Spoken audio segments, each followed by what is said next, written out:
Hi folks, welcome to another Wednesday Wisdom. My name is Anna Hendricks. Thanks so much for being here. So what's up? It's like 2 weeks away and 2016 is going to be here. What happened to this year?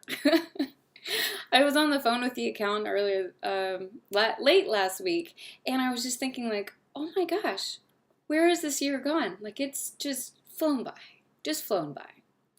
And this is what I want to talk to you about today. This kind of all wraps in with what I want to talk to you about today. I want to talk to you about 2016, about setting goals and intentions for yourself. When we think about goals, this is kind of like a weird thing, right? Especially at the beginning of a year, because we think a year is such a long time. But I don't know about you, it seems like the older I get, the faster time goes and the quicker years go by. So at the end of last year, I set a lot of goals for myself in 2015. My biggest goal being that I was going to make my health my #1 priority. And it has been life-changing for me. It's still a path that I'm on, but I'll tell you what, it has just been incredible. And if you've been following me online and on social, then you see me talking about these things more and more lately, just because health is something like good health, good mental health, good spiritual health, good physical health. These are things that radiate into all the areas of our life. And while I can set business goals and money-making goals and all these things, if I want to be the best Anna for my family or my friends or the people I work with, my clients, then I need to take care of me first. And so I'm really pumped up to put together my goals for 2016. And what I want to encourage you with is going ahead and thinking about what you want to accomplish in 2016. So here's the thing. Goals are, it's like this word and nobody likes, right? So I don't want you to think about it as goals. I want you to think about it maybe a little bit more as habits, things that you want to attain. So one of my goals for 2015 was to start flossing regularly. And I have accomplished this goal. I am now a daily flosser. And I'm one of those nerdy people who carries around dental floss in my purse. Yes, that's me. And I'm very happy about it.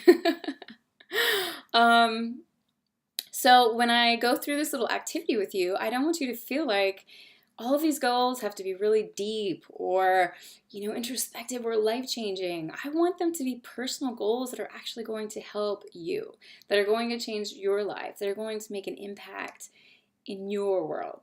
So the first thing I want you to do is we're going to look at 2015 before we think about 2016. The first thing to do is take the year into account, right? Sit down and write down 3 things that you really did wrong for the year.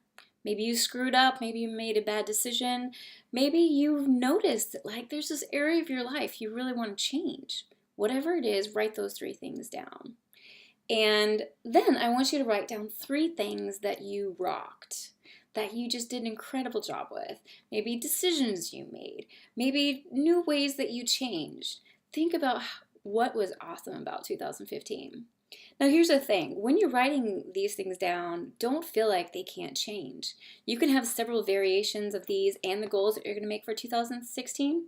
So don't feel like it's set in stone. This may take you a little bit to kind of work through. It always takes me several weeks. So you're not alone if you're one of those people. So that's 2015. Then I want you to take into account that information. Really think about it, really absorb it. And I want you to make 3 personal goals for yourself in 2013 and 3 business or professional goals. So if you own your own business, maybe think about what you want to do differently in that business. Or, if you're in the midst of a career, if you're a lawyer, if you're a scientist, whatever it is, think about your professional path. What is it that you want to do differently in 2016? I want you to really spend some time on this. Again, feel free to throw things out or to pull things in, but I want these 3 things for both business and professional to be non-negotiables, right? Things you don't want to end 2016 still not doing. And then I want you to sit down with 2 to 3 people that you love and trust.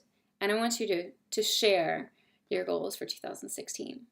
Now, if they want to give you feedback or maybe help you, give you some ideas on how to attain these goals, awesome. But the main reason to do this is to become accountable. If you want to share them on social media, I urge you to do that. Share them with your social networks and then have the people in your social network share theirs with you.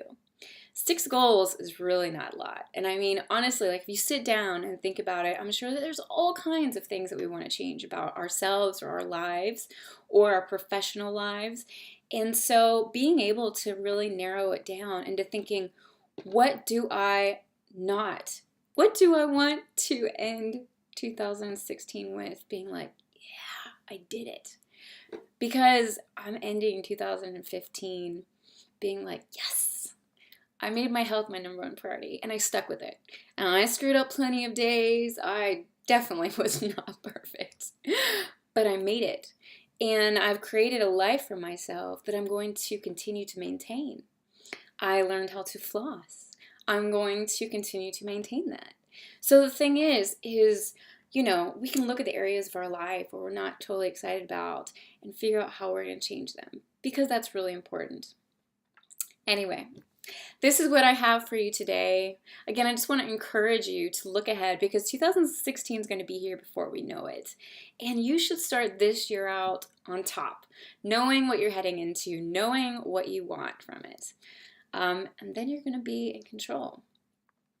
I hope that you have an awesome Wednesday, an incredible rest of the week, and that you come back and hang out with me next Wednesday. See you soon.